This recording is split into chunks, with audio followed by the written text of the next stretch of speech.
कल की कुछ चीजें एक बार रिकॉल करते हैं ताकि आप लोगों को क्लियरेंस और थोड़ा सा बेटर वे पे मिले। हमने ऑपरेटर्स से स्टार्ट किया था और ऑपरेटर्स के ऊपर हमने थोड़ा सा डिस्कशन किया था कि ऑपरेटर्स क्या होते हैं। एक जनरल लाइफ टर्म पे बोला जाए तो ऑपरेटर्स आर दोज पीपल या those things which operate on something. Okay, ये वो चीजें होती हैं जैसे हम टेलीफोन ऑपरेटर बोलते हैं। ओके, तो इसका मतलब क्या होता है, वो पर्सन जो उस चीज पर्टिकुलर टेलीफोन को ऑपरेट करता है। ओके, या फिर अगर आपने देखा होगा कि क्रेन होते हैं तो क्रेन ऑपरेटर वो सॉरी मीन्स वो पर्सन जो इस पर्टिकुलर डिवाइस को ऑपरेट करता है। जब हम प्रोग्रामिंग की बात करते हैं तो ऑपरेटर्स वो सिंबल्स होते हैं या स्पेशल कैरेक्टर्स होते हैं जो किसी पर्टिकुलर ऑपरेशन को ड्राइव करते हैं, ऑपरेट करते हैं। ओके, और वो ऑपरेट किन पर करते हैं, कुछ वेरिएबल्स पे। ओके, तो जिन वेरिएबल्स पे वो ऑपरेट करते हैं उसे ऑपरांड बोला जाता है। ओके, और जो चीज जो सिंबल ऑपरेट करती है उसे ऑपरेटर बोला जाता है। ओके, क्लियर है अभी? Yes Yes, sir. sir. Good. Yes, sir. Okay, और जो मोस्टली जो मैक्सिमम जो ऑपरेटर्स हैं सी और सी प्लस प्लस, मैं दोनों की बता रहा हूँ। देखो सी और सी प्लस प्लस जो है वो सी से ही बनाया गया है, इसलिए जो बहुत सारी चीजें हैं जो सी में हैं वो as it is C plus plus में ली गई है, बस थोड़े से एकदम माइनर मॉडिफिकेशन के साथ। तो ऑपरेटर वो कॉन्सेप्ट है जो सी और सी प्लस प्लस में ऑलमोस्ट सेम है। अगर आप सी में सी के सारे ऑपरेटर्स को जानते हैं तो आप सी प्लस प्लस के ऑपरेटर को भी जानते हैं। ओके, और ये ऑपरेटर लगभग आपके मैथमेटिकल ऑपरेटर्स से मिलते जुलते हैं। लगभग सभी नहीं है पर लगभग है, पर कुछ के नए डेफिनेशंस भी दिए गए हैं according to the developers of C. इसमें जो मेजर आते हैं, मेजर ऑपरेटर्स जो हम पढ़े थे कल भी, वो है ये 7 ऑपरेटर्स को मेजर तौर पे यूज किया जाता है। पहला है अर्थमेटिक ऑपरेटर, जिसमें आपके जितने भी अर्थमेटिक्स हैं यानी कि एडिशन, सब्सट्रैक्शन एंड मॉड्यूलस, वो सारी चीजें आ जाती हैं जो आपको वेल नोन है, एक्सेप्ट एक मॉड्यूलस ऑपरेटर के, जिसे एक नया डेफिनेशन मिलता है जब आप प्रोग्रामिंग के टर्म्स में बात करते हैं।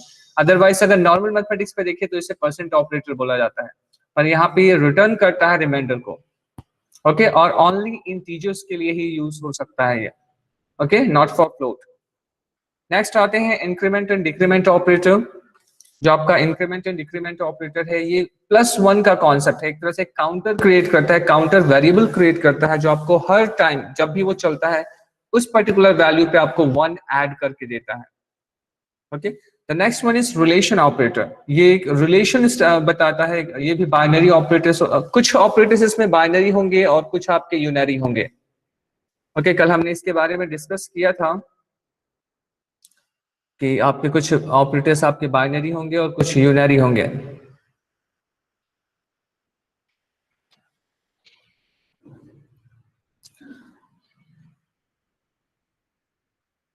ओके, हमने कल ऑपरेटर्स के बारे में इसमें डिस्कस किया था कि कुछ आपके unary operator on the basis of number of operator operand, या बोला जाए तो number of variable on which they act. Okay, जैसे कि हमने बात किया था जो निगेशन ऑपरेटर है, जो निगेट करता है, जो भी आपकी वैल्यू है उसे निगेट करता है, वो एक सिंगल ऑपरेटर पे वर्क करता है। दैट मीन्स वो यूनरी ऑपरेटर है। हमने इंक्रीमेंट को देखा था, इंक्रीमेंट और डिक्रीमेंट वो यूज करते हैं अपन प्लस प्लस ए, ऐसा प्री इंक्रीमेंट। ये एक यूनरी ऑपरेटर है क्योंकि ये सिंगल ऑपरांड या सिंगल वैल्यू पर या सिंगल वेरिएबल पर एक्ट करता है। और वहीं अगर बाइनरी की बात करें तो बाइनरी ऑपरेटर्स वो ऑपरेटर्स होंगे जो 2 वेरिएबल को यूज करते हैं। जस्ट लाइक आपका एडिशन प्लस, आपको प्लस करने के लिए आपको हमेशा 2 वेरिएबल्स की रिक्वायरमेंट होगी, a प्लस b। ओके, आप एक सिंगल वेरिएबल को ऐड नहीं कर सकते। ठीक है, क्लियर है यहां तक? Yes, sir. Yes sir. Good. Then after आपका Sir? हाँ बोलो। Sir equals to unary operators में आता है कि बाइनरी? देखो, इक्वल्स टू आपका एक तरह से बाइनरी पे आएगा। ओके, क्यों बाइनरी पे आएगा कि जब वो वर्क करता है, जैसे सपोज, और जनरली उसकी कैटेगरी आपका असाइनमेंट ऑपरेटर बोला जाता है उसे। जैसे मैंने लिखा x इक्वल्स टू, क्या ये वर्क करेगा? No, sir. No sir. है ना, तो इसे क्या चाहिए रहेगा, एक सेकंड वेरिएबल या सेकंड वैल्यू चाहिए होगी इसके। जस्ट फॉर एग्जाम्पल अगर मैं 5 देता हूं तो क्या करेगा, 5 को असाइन करेगा वो x पे, राइट? क्लियर है? Yes, sir. इसकी सी और सी प्लस प्लस में इसकी एक अलग कैटेगरी है जिसे असाइनमेंट ऑपरेटर बोला जाता है। ओके, असाइन करते हैं हम इसे, एंड आफ्टर दैट हम आते हैं ओके इंक्रीमेंट एंड डिक्रीमेंट। कल हम लोगों ने देखा था, उसका एक प्रोग्राम फिर से क्विकली हम लोग एक बार देख लेते हैं, क्योंकि कल आई थिंक नेट के प्रॉब्लम की वजह से अपन कुछ चीजें अंडरस्टैंड नहीं कर पाए थे। विजिबल है सभी को code? Yes, sir. Yes. Yes, Okay. sir. मैं इसे एक बार जस्ट रन कर रहा हूं जो हमने कल इसमें मॉडिफिकेशन परफॉर्म किया था।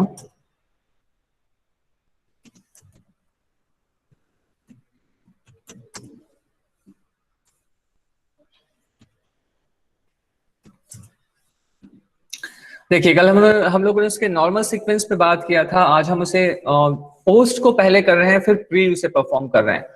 ध्यान देंगे कि मेरी ए की वैल्यू जो है वो 1 से स्टार्ट हो रही है, ए इक्वल्स टू 1 है इनिशियली, देन मैं उसमें पोस्ट इंक्रीमेंट परफॉर्म कर रहा हूँ, एंड देन मैं प्री इंक्रीमेंट परफॉर्म कर रहा हूँ, and then last at the end मैं सिर्फ ए की वैल्यू को प्रिंट कर रहा हूँ।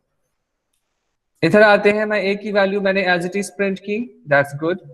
प्लस प्लस ए प्लस प्लस पोस्ट इंक्रीमेंट मैंने परफॉर्म किया, उसने ए की ओल्ड वैल्यू को प्रिंट किया जो कि 1 था, दैट्स गुड। पर जैसे ही मैं उसकी प्री इंक्रीमेंट को प्रिंट कर रहा हूँ, प्री इंक्रीमेंट को, वो मुझे 3 प्रिंट कर रहा है। ध्यान देंगे 3 प्रिंट कर रहा है। अब ये 3 क्यों प्रिंट हो रहा है, सीधे 2 क्यों प्रिंट नहीं हो रहा है? वो इसलिए कि जैसे ही आप पोस्ट इंक्रीमेंट परफॉर्म करते हैं, पोस्ट इंक्रीमेंट परफॉर्म किया यानी कि मैंने प्रिंट किया, उसने प्रिंट किया ए को, प्रिंट ए, यानी कि उसने प्रिंट क्या किया, उसने 1 को, एंड आफ्टर दैट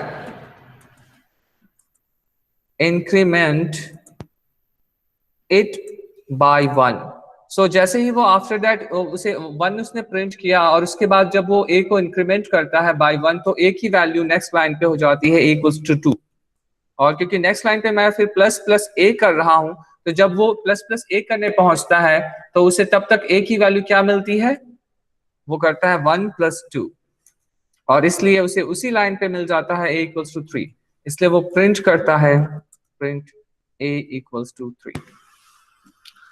ओके, और क्योंकि उसके बाद वाली लाइन पे मैं जस्ट a को प्रिंट कर रहा हूं, इसलिए उसने 3 को प्रिंट किया है। क्लियर है सभी को ये?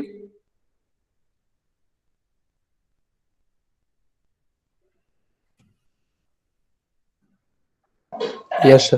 Yes. Yes, sir. क्योंकि जनरली यहाँ पे यही कंफ्यूजन आता है कि अगर a की वैल्यू यहाँ पे 1 है तो a की वैल्यू यहाँ पे 2 होनी चाहिए। बच्चे इसी में कंफ्यूज हो जाते हैं, वो ये नहीं समझते कि इस लाइन पे उसने ओल्ड वैल्यू यूज की है, और आफ्टर दिस लाइन उसने ऑलरेडी इंक्रीमेंट कर दिया है, चेंज कर दिया है a की वैल्यू को 2 से। ओके, उसने 1 ऐड कर दिया है उसने उसमें। ओके, क्लियर है ये? एंड डिक्रीमेंट सेम वे पे काम करता है। डिक्रीमेंट 1 डिक्रीज करता है बाय 1 से, और इसका एक हम लोग ने सब्स्टिट्यूट भी देखा था। अगर आपको कोई एक बड़ी वैल्यू या आपको इस काउंटर को चेंज करना है तो आप क्या यूज कर सकते हैं। ओके, और इसके नेक्स्ट पे आते हैं। एक एग्जांपल मैंने आप लोगों के लिए किया था, सपोर्टिंग एग्जांपल, जो हम लोगों ने कल देखा था, सेम एग्जांपल है जो आज हम लोग देख रहे हैं। And relational operator, relation operators भी हम लोगों ने देखा था, double equal to and greater than equal to, less than equal to, greater than and less than and not equal to. हमेशा याद रखेंगे कि आपका जो लेफ्ट हैंड साइड है वही का ऑपरेटर चेंज होगा, आपका राइट हैंड साइड हमेशा इक्वल टू बना रहेगा। ओके, क्लियर है ये? इसका आप एग्जांपल हम लोग कुछ देख लेते हैं इसका। Save,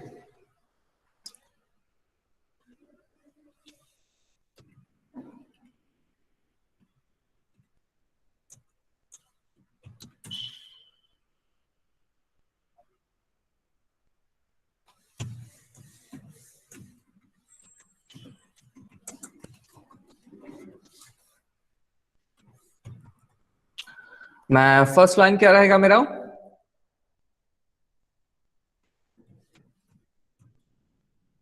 Add a file. अभी भी बहुत लोग हैं जो यहाँ पे कुछ स्पेलिंग मिस्टेक करते हैं। हैश इंक्लूड stdio.h आपको यही लिखना है, ध्यान देंगे इसे। And after that int main and return 0। ये मेरा बेसिक स्केलेटन है जो हर प्रोग्राम पे यूज होता है। ओके आप लोग चाहे तो पेन और पेपर पे इसे बहुत बार लिखने की प्रैक्टिस कर सकते हैं ताकि ये आपके मेमोरी पे फिक्स हो जाए कि हाँ मुझे हर एक प्रोग्राम पे इतना तो लिखना ही है। और ये वाला जो पोर्शन बचता है ये एक्चुअल प्रोग्रामिंग पोर्शन है। ये प्रोग्राम जहाँ पे आप लिखते हैं यहाँ से स्टार्ट होके ये पर्टिकुलर जो भी आपका प्रोग्रामिंग है वो यहीं पे होता है, इस बिटवीन पे। ओके तो ये चीज आप लोग हमेशा ध्यान रखेंगे। ओके मैं यहाँ पे अब रिलेशनल ऑपरेटर की बात कर रहा हूँ, जहाँ पे मैं रिलेशनल ऑपरेटर एक बाइनरी ऑपरेटर है। सबसे पहला चीज इसका है, इट्स अ बाइनरी ऑपरेटर और इट रिटर्न्स अ वैल्यू।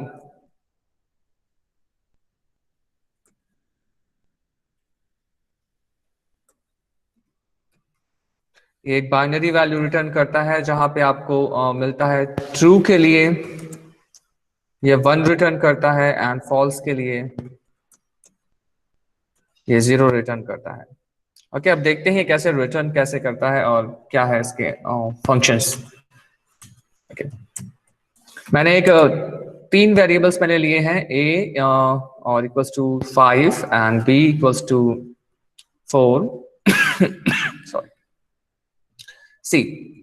ये मैंने 3 वेरिएबल्स लिया है और मैं सबसे पहले चेक कर रहा हूं c equals to a equals to b। ध्यान देना थोड़ा सा बस यहाँ पे ट्रिकी होता है ये कि आपको थोड़ा सा अटेंशन पे करना पड़ेगा।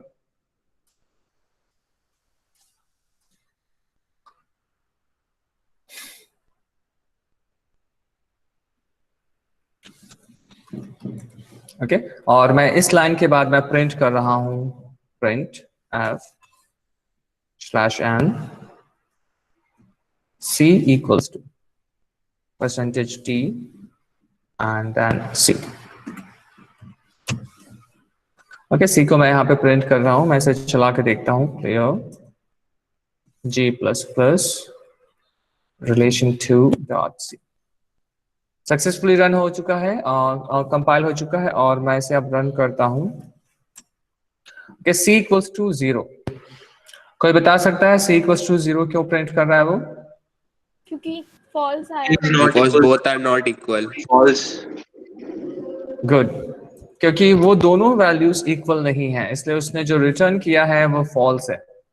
ओके इसे आप एक और वे पे इसे आप सिमिलर चीज को एक शॉर्ट कर सकते हैं इसे या रिड्यूस कर सकते हैं कुछ लाइंस अपनी बाय डूइंग दिस। आप सीधा यहाँ पे Sir? हाँ Sir, for true value it will output 1. 1 या Okay. जस्ट फॉर एग्जाम्पल मैं इसे ट्रू भी दिखा दी। ये एक शॉर्टकट करने का तरीका है, इसे मैं ट्रू भी रिटर्न कराता हूँ। चलो मैं इसे चेक करता हूँ इज a इक्वल्स टू मेरा वैल्यू क्या है 5। ओके मैं ये भी चेक कर सकता हूँ। ये 3 डिफरेंट वेज में दिखा रहा हूँ आप लोगों को। पहला ये है कि आप एक अलग सा उसे चेक करें। सेकंड वे है आप सिंगल लाइन पे कंबाइन कर दें। थर्ड है कि आप वेरिएबल के साथ वैल्यू को चेक कर रहे हैं कि क्या a इक्वल्स टू 5 है। ओके चलिए इसे हम लोग थोड़ा सा क्लियर करते हैं और इसे फिर से कंपाइल एंड रन। देखो यहाँ पे 3 डिफरेंट तरीका मैंने दिखाया है। c इक्वल्स टू 0 है इस पर्टिकुलर केस के लिए, सेकंड केस के लिए भी ऑब्वियसली c इक्वल्स टू 0 है एंड थर्ड केस पे ट्रू है। यहाँ पे देखो थर्ड केस पे ट्रू है वहां पे क्योंकि a की वैल्यू जो है वो 5 है और 5 इज इक्वल टू 5 इसलिए उसने ट्रू वैल्यू रिटर्न की है which is equals to 1। Clear है सभी को? Yes sir. Sir Okay. इसमें Yes, sir. upper और lower case डिपेंड नहीं करता। हाँ इस पे अपर और लोअर केस दोनों को डिफरेंट वो आइडेंटिफाई करेगा। जस्ट फॉर एग्जांपल गुड यहाँ पे मैं सेम सिचुएशन ये करता हूँ। ओके जस्ट अ मिनट, इसे हम यहाँ से हटा लेते हैं स्लैश एंड केस और ये केस को चेक करेगा अब ये और रिटर्न क्योंकि वो एक इंटीजर वैल्यू करती है इसलिए हम यहाँ पे ट्राई करते हैं a equals to capital A। Okay मैं यहाँ पे चेक कर रहा हूँ small a is equal to capital A, क्या ये ट्रू है या फॉल्स, वो रिटर्न करेगा।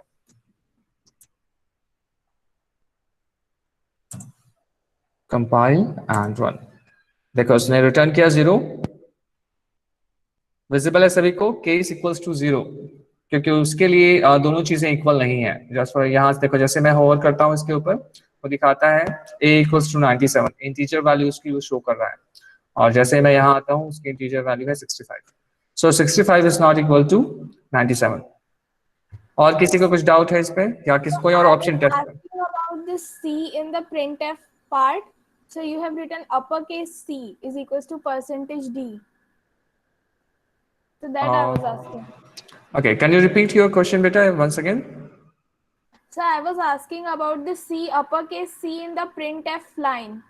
So Okay, C, that means that's it. Yes, sir. Okay, you can change. It's a comment beta. Okay, whatever you write in between this double quotes, the compiler treat is as it is. Print it whatever is user has given, and print is as it is, except the escape characters. Okay, escape characters and format values, format specifiers. Sir पर Okay. Capital C तो अभी तक declare नहीं किया गया, तो उसमें error क्यों नहीं आ रहा? देखो यहाँ अगर मैं डी भी लिखूं तो भी उसे एज इट इज वो प्रिंट करेगा।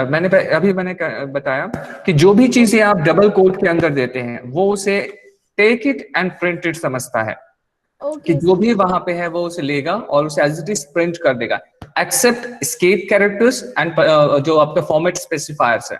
जो स्लैश एन है यहाँ पे वो एक एस्केप कैरेक्टर है, उसे वो एस्केप कैरेक्टर प्रिंटेबल नहीं होते, वो एक कमांड को जनरेट करते हैं। और जो आपका परसेंट स्पेसिफायर है वो भी एक कमांड है, तो वो उन चीजों को रिप्लेस करता है और जो भी कमेंट्स इन बिटवीन आप देते हैं उसे वो एज इट इज प्रिंट करता है, उसमें वो कोई मॉडिफिकेशन परफॉर्म नहीं करता। ठीक है, तो यहाँ पे आप कैपिटल ए दे दीजिए, सम दीजिए, उससे कोई प्रॉब्लम नहीं है। Okay good. और कोई डाउट?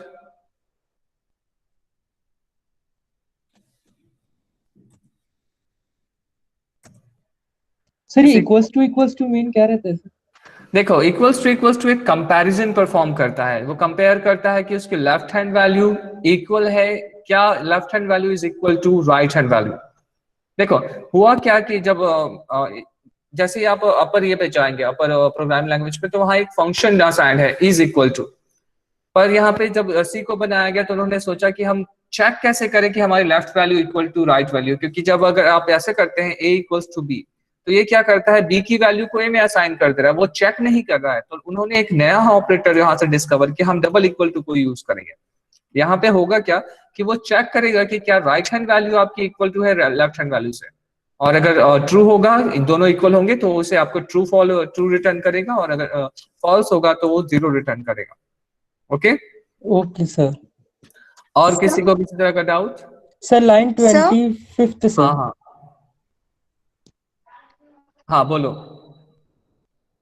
सर उसमें हम लोग कर क्या रहे हैं सर? यहाँ पे हम चेक कर रहे हैं, ये दिखा रहे हैं। हाँ जस्ट मिनट बेटा, 1 मिनट। यहाँ हम लोग चेक करने की कोशिश कर रहे हैं कि कंप्यूटर स्मॉल केस ए और कैपिटल केस ए दोनों को डिफरेंटली ट्रीट करता है। ठीक है, इसलिए वो यहाँ पे फॉल्स रिटर्न कर रहा है। हम यहाँ पे पूछ रहे हैं कंप्यूटर से कि क्या आपके लिए स्मॉल केस ए और अपर केस ए दोनों बराबर है आपके लिए, तो वो बोल रहा है नहीं, नो। ठीक है, वो 0 रिटर्न कर रहा है, that means it is saying false. Okay sir, thank you sir. हाँ बोलो। सर यहाँ पे स्मॉल केस और कैपिटल ए वाला जो केस है ना, उसमें तो हमने कोई वैल्यू नहीं दी, तो वो कैसे शो कर रहा है 95 और 65? बेटा ये आस्काई वैल्यू है, से एक वैल्यू एज्यूम कर लिया। ना ये आस्काई वैल्यू है उसकी। ये तुम्हारे कंप्यूटर पे भी स्मॉल ए को 97 ट्रीट करेगा और कैपिटल ए को 65।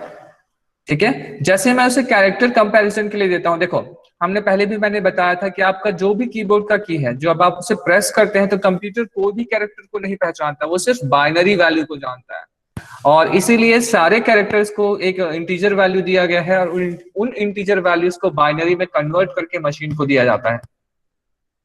Okay, so machine only knows the binary values.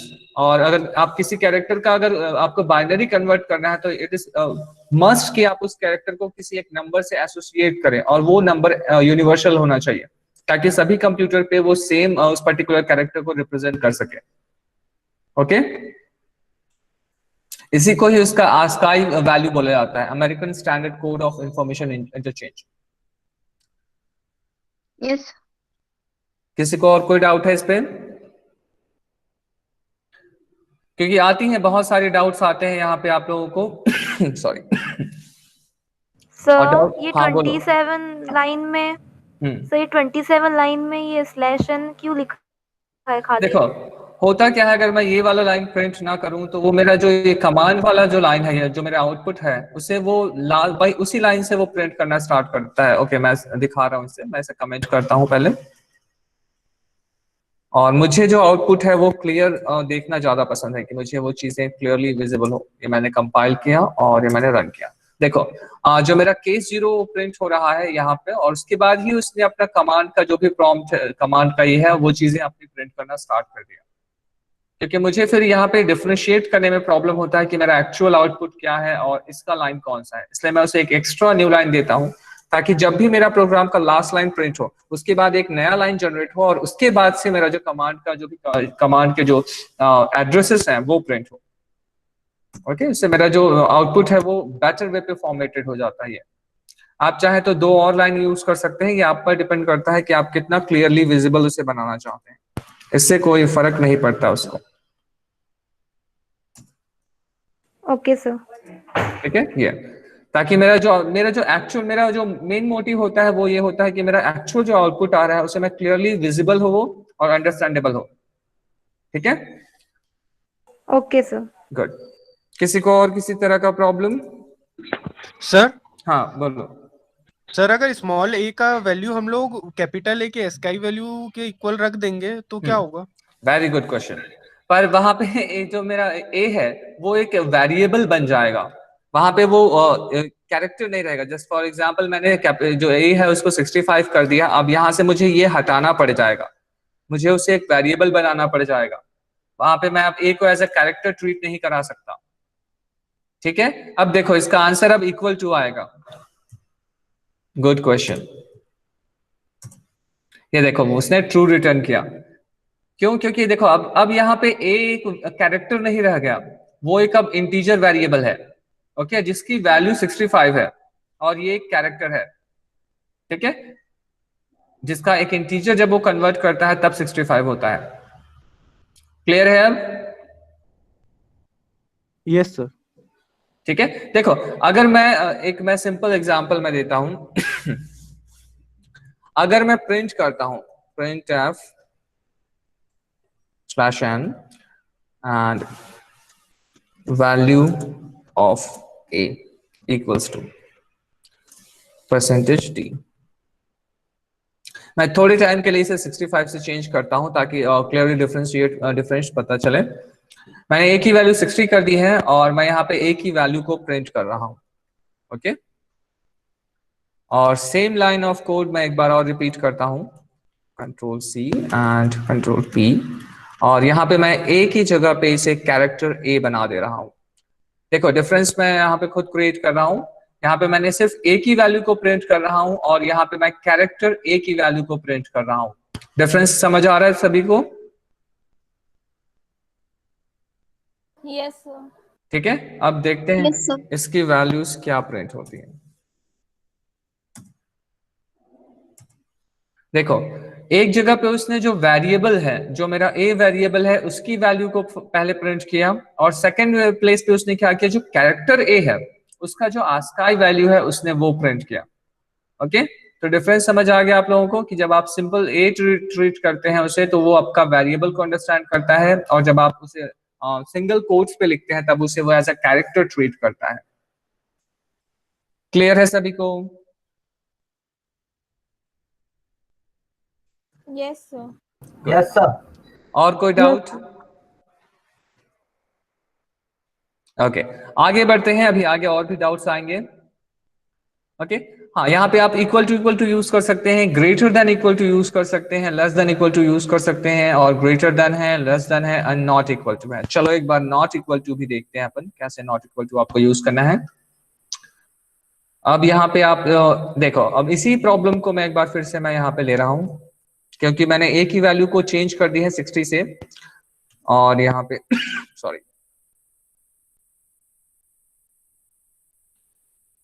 और मैंने इसे प्रिंट किया, और मैं यहाँ पे ये चेंज कर देता हूँ नॉट इक्वल टू।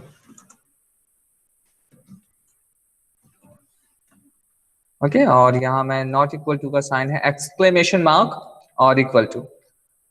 अब देखो, अब ये वैल्यू क्या रिटर्न करेगा, a not equal to a. जो मेरा ए एक वेरिएबल है, उसकी value is not equal to character a, capital a की वैल्यू जो 65 है, क्या ये इसके equal to not equal to है? क्या रिटर्न करेगा यहाँ पे, प्रिंट क्या होगा, क्या प्रिंट होना चाहिए वहां पे? 1. 1। और किसी का कोई और ऑप्शन?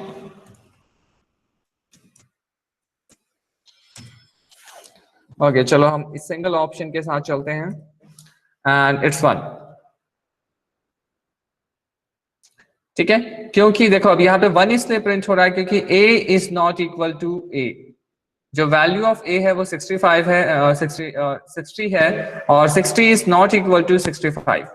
कंप्यूटर के लिए 60 इज नॉट इक्वल टू 65, इसलिए वो ट्रू रिटर्न कर रहा है कि हाँ ये इक्वल टू नहीं है। ओके, ये डबल इक्वल टू का जस्ट इनवर्स है, आप बोल सकते हैं ये डबल इक्वल टू का जस्ट इनवर्स है वो। ओके, ये दोनों चीजें एक दूसरे की अपोजिट हैं, कि आप जब एक जगह पे आप इक्वल टू चेक करते हैं और एक जगह पे आप नॉट इक्वल टू चेक करते हैं। ओके, यहाँ पे वो इक्वल टू चेक कर रहा है, इसलिए वो फॉल्स रिटर्न कर रहा है, और यहाँ पे नॉट इक्वल टू चेक कर रहा है, इसलिए वो ट्रू रिटर्न कर रहा है। क्लियर है सभी को? Yes, sir. ओके, बहुत जगह पे आपको जरूरत पड़ेगा कि जहां पे आपको नॉट इक्वल टू चेक करना हो, और बहुत जगह आपको जरूरत पड़ेगा जहां पे आपको इक्वल टू चेक करना हो। ये डिपेंड करता है आपका सिचुएशन कैसा होगा वहां पे। चलिए आगे बढ़ते हैं। एंड लॉजिकल ऑपरेटर्स, ये बेहद इंपॉर्टेंट है लॉजिकल ऑपरेटर्स, और ये इक्विवेलेंट है आपके जो आप लोगों ने डिजिटल पे पढ़ा होगा, या एंड ऑपरेटर, और ऑपरेटर, और नॉट ऑपरेटर की तरह। ओके, जैसे कि नॉट, हमने नॉट का यूज देखा है अभी, नॉट इक्वल टू जो सेम ऑपरेटर है, नॉट वही है उसका, और एंड का हम लोग देखते हैं अभी, और का भी देखेंगे। इन्हें बेटर वे पे अंडरस्टैंड करने से पहले आपको एक छोटा सा कॉन्सेप्ट आप लोगों को पता होना चाहिए, जो हम लोगों ने जब हम लोगों ने एल्गोरिथम पढ़ा था तो हमने काफी डिस्कशन किया था इस पे। सॉरी, इसे बोला जाता है इफ एल्स का कॉन्सेप्ट। ओके, पहला है इफ देन टेस्ट केस, या इसे एक्सप्रेशन बोल सकते हैं आप।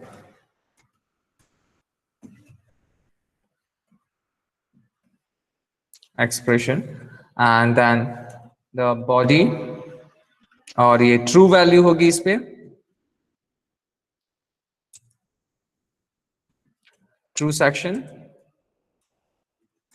एंड एल्स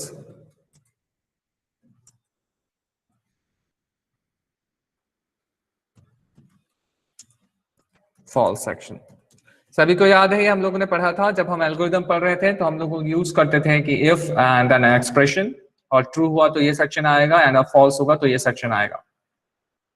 चलिए इसे इम्प्लीमेंट करते हैं, क्योंकि इसके बिना आप एक्चुअल में ऑपरेटर्स का जो वर्क है, फंक्शंस है, वो आपको पहचानना बहुत मुश्किल हो जाता है, और ये बहुत हैंडी होता है इफ एल्स, और वहीं पे हम मैक्सिमम जो यूजेस ऑफ ऑपरेटर्स है वो हम इफ एल्स पे करते हैं, और इसके साथ लूप्स पे। एक क्रिएट करते हैं if dot C. Okay, if का हम लोगों ने एक बेहतर यूज देखा था, हम लोगों ने एक प्रोग्राम किया था। कौन सा प्रोग्राम था जहां पे हमने इफ एल्स यूज किया था? हम लोग का फेवरेट प्रोग्राम इवन ऑड वाला। Very good. ओके, तो चलिए चेक करते हैं कि इस नंबर इज इवन और odd. Okay,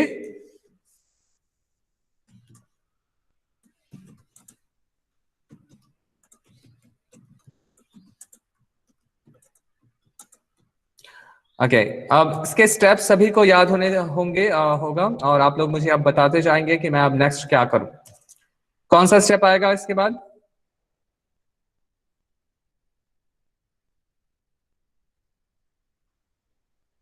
okay, sir header file. Very good. कौन सा header file? Sir stdio stdio dot h. Good. Then int main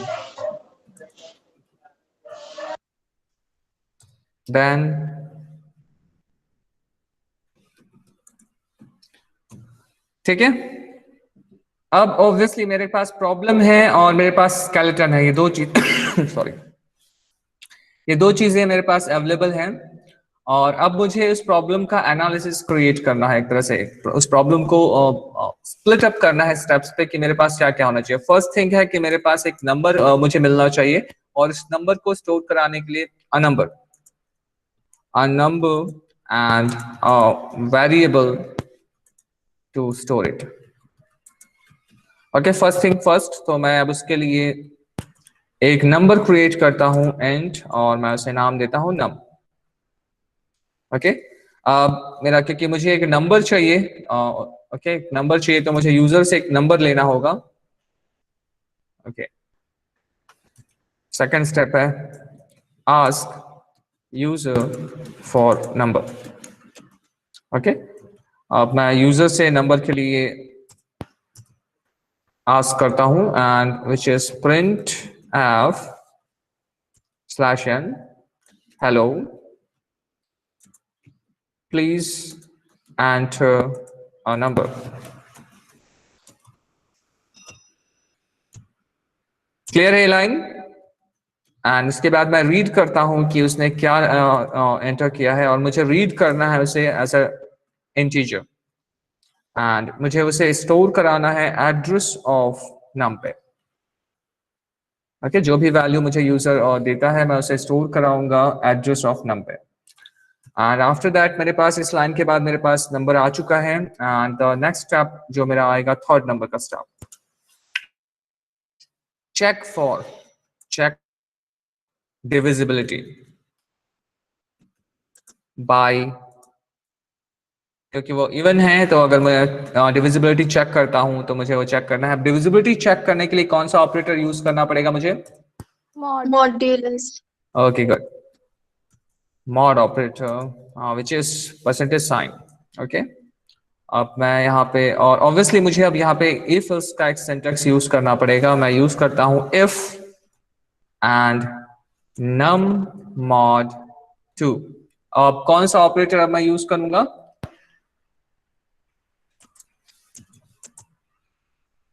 ये मेरा ट्रू सेक्शन है। ध्यान देंगे if else बहुत इंपॉर्टेंट कॉन्सेप्ट है और else ऑटो कंप्लीट है, इस वजह से उसने ऑटोमेटिकली कंप्लीट कर दिया उस कोड को। एक सिंपल उसने एक मुझे दे दिया सिंटेक्स कि आप ऐसा लिखना चाहते हैं। सर हाँ सर इसमें कंडीशनल ऑपरेटर होता है कि नहीं सी में? होता है ना, अपन पढ़ेंगे कंडीशनल ऑपरेटर। Yes sir. तो सर इसके इफ एल्स के प्लेस में उसको भी तो कर सकते हैं एक लाइन में। हाँ उसे भी कर सकते हैं, पर अब फिलहाल हम अभी इफ के साथ जा रहे हैं। हम आएंगे जैसे ही हम ये ऑपरेटर्स कंप्लीट करेंगे, इफ एल्स कंप्लीट करेंगे, फिर रिप्लेसमेंट ऑफ इफ की बात करेंगे। ओके, तब हम कंडीशनल ऑपरेटर्स पर भी आएंगे।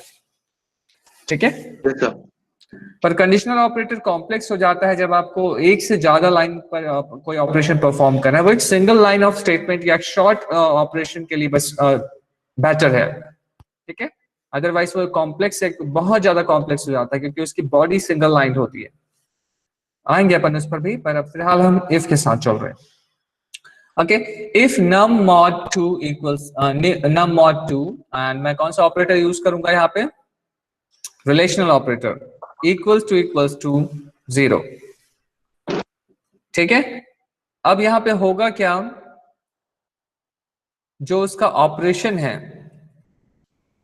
वो कुछ ऐसा होगा। यहाँ पे डिटेल्स,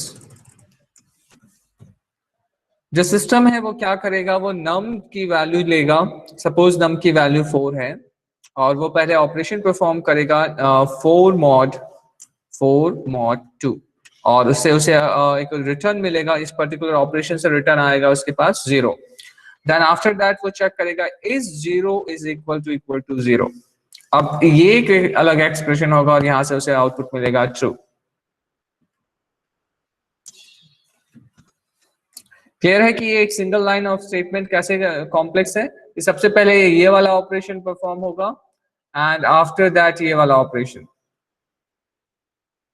ठीक है, इसे ऑपरेटर प्रेसिडेंस बोला जाता है एंड ऑपरेटर एसोसिएटिविटी।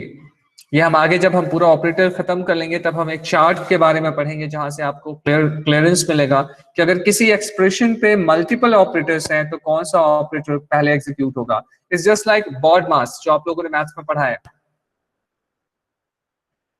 है आप लोगों ने? Yes yes sir.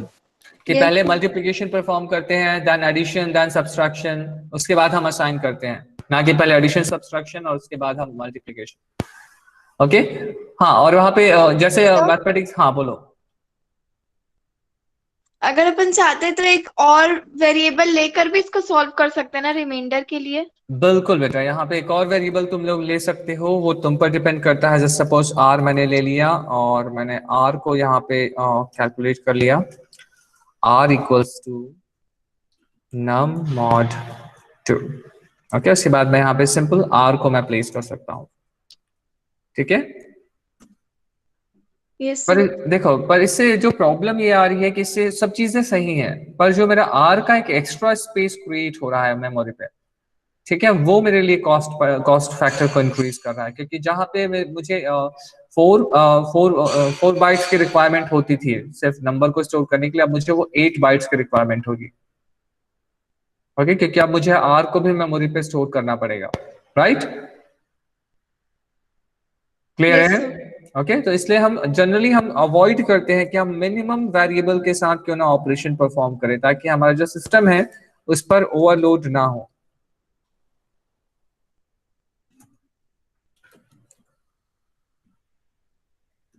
Okay, clear है सभी को? Yes sir. Good. Print F, और मैं यहाँ पे प्रिंट करता हूं इवन स्लैश एन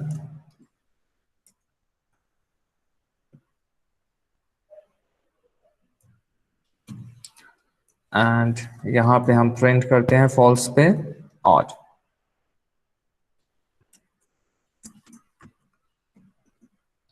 ओके, इसे रन करके देखते हैं हम लोग कि इसका आउटपुट क्या आता है। और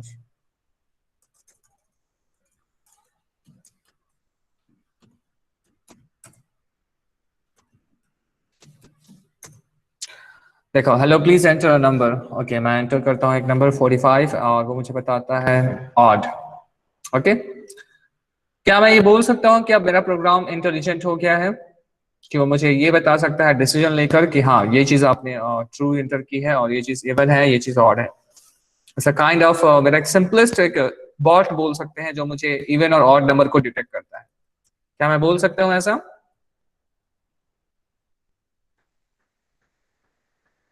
Yes. क्या बोल सकते हैं? क्योंकि यहाँ पे आपके कोड के पास ये एबिलिटी आ गई है कि वो चीजों को एक डिसीजन मेकिंग बोलते हैं इसे, इसलिए जो इफ है वो एक डिसीजन मेकिंग स्टेटमेंट है। ओके, वो डिसीजन लेता है कि on the basis of expression और वैल्यूज जो हम उसे फीड करते हैं। Yes sir. ठीक है, इससे एक बार फिर से रन करते हैं। ओके, मैं ऐसे एक बड़ा सा नंबर देता हूँ 3, 4, 5 एंड 6 और उसने बताया इवन है। ओके, क्लियर है सभी को ये? Yes sir. Okay, yes sir. Good. इसके साथ और आप लोग ऑपरेशंस परफॉर्म कर सकते हैं, डिफरेंट जो ऑपरेशंस हैं आप चेक कर सकते हैं इसमें। अब आप एक और काम आप लोग कर सकते हैं, इसे आप फंक्शन के थ्रू भी बना सकते हैं। आप जो इफ एल्स का सिचुएशन है उसे फंक्शन पे ले जाइए और वहां पे फंक्शन पे चेक कर सकते हैं। आप यहाँ पे 2 नंबर ग्रेटर देन और लेस देन वो भी परफॉर्म कर सकते हैं। यहाँ से बस आपको ऑपरेटर चेंज करने होंगे।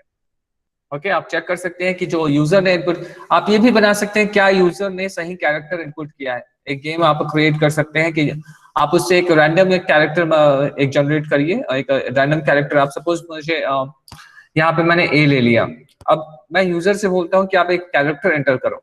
अगर वो भी ए एंटर करता है तो वो विन हो गया, और अगर उसने कोई दूसरा कैरेक्टर एंटर किया तो बोला यू लूज। ओके, एक छोटा सा हम जब और इसे एक्सपैंड करेंगे इस कॉन्सेप्ट को, जब हम लूप्स का कॉन्सेप्ट पढ़ेंगे ताकि हम उसे ऑटोमेटिक रिपीट कर सकें। ओके, क्लियर है सभी को ऑपरेटर्स और इफ एल्स का basic concept? Yes. Yes, Yes, sir. sir. Good. और यहाँ पे अब देखो, अब एंड और का मैं थोड़ा सा बता देता हूँ। अभी आई थिंक 5 मिनट अभी बचा है। इस प्रॉब्लम को मैं ये करते हैं, इफ से एंड डॉट सी। ओके, इसी को मैं चेंज करता हूँ इस प्रोग्राम को कि सपोज मुझे एक ऐसा प्रोग्राम बनाना है जो इवन ऑड नहीं है, या चेक करे is the given number is divisible by 3 and 5। मुझे चेक करना है कि क्या जो नंबर दिया गया है 5 वो 3 और 5 से डिविजिबल है। ओके, तो मैं अब क्या करूंगा, अब यहाँ पे ये रहेगा एंड मैं ऐसा लिख सकता हूं, या आप इसे प्रेफर करेंगे इस वाले एंड को, ठीक है, and num mod 5 equals to 0। Okay, इसे मैं 3 करता हूं।